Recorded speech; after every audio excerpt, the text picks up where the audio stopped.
Hi, I'm Jeff Murrah. I want to welcome you to Healthy Marriage Tips, and I'm glad that you tuned in today. We're going to be talking about separating true and false guilt.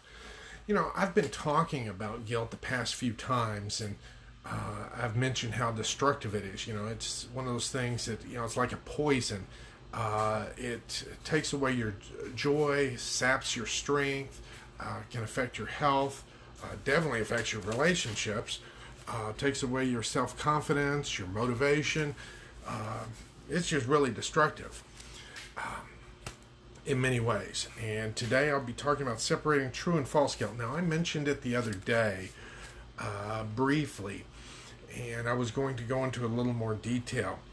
Now, true guilt is something that is an objective fact. I mean, you either did something that was wrong or not. There's no doubt about it. You either broke the law, you didn't break the law, whatever. And in that case, when you have done something wrong, you experience something that would technically be called conviction. You know you did wrong. You know what the wrong was. I guess one way to put it, true guilt deals with actual behavior, actual things that you have done. False guilt, on the other hand, is a subjective experience or feeling of pain and rejection. You feel all this stuff on the inside, a lot of pain, a lot of rejection, the world's against you, and essentially you're dealing with a lot of emotions. You're not dealing so much with facts, you're dealing with emotions. Either one of these can cause your spirit to wither. Now, in terms of dealing with them, well, let's go ahead and talk about true guilt. The simple way to do it, let's just go ahead and say confession and forgiveness. You've got to combine those two. The confession is that whole idea of repenting of what you've done, confessing your status. Well, I did wrong. I broke the law. I did whatever it is that you did.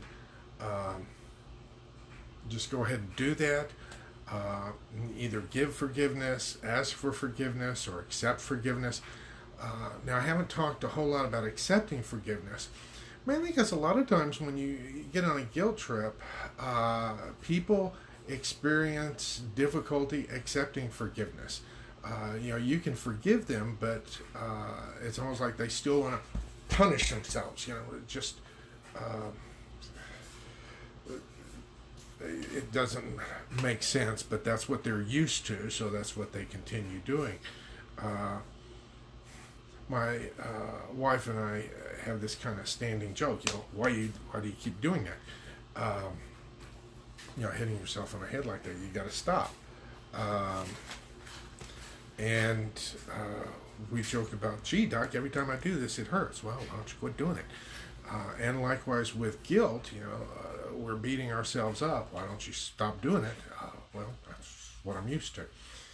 And that's why I talk about accepting forgiveness, because some people don't want to accept forgiveness. They're so used to seeing themselves as a bad, terrible person.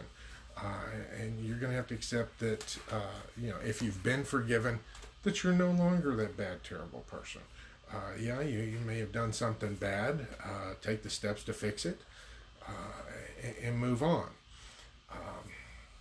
I may need to go into a little more detail there, but I didn't want to bog y'all down, but I wanted to let you know that there is a way out of it.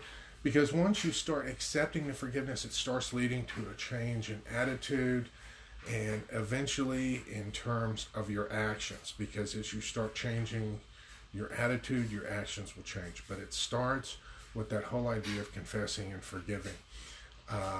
Now, I do have to stress, when you forgive someone, that doesn't mean what they did was okay. That doesn't mean you're giving them permission to do it again.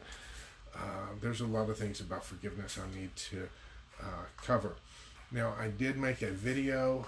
It's designed for couples and individuals struggling with affair issues, but it has applicability to other marriages and situations as well. It deals with forgiveness. It deals with repentance. It deals with those issues, goes into more of a deep dive. I'll go ahead and put the link here.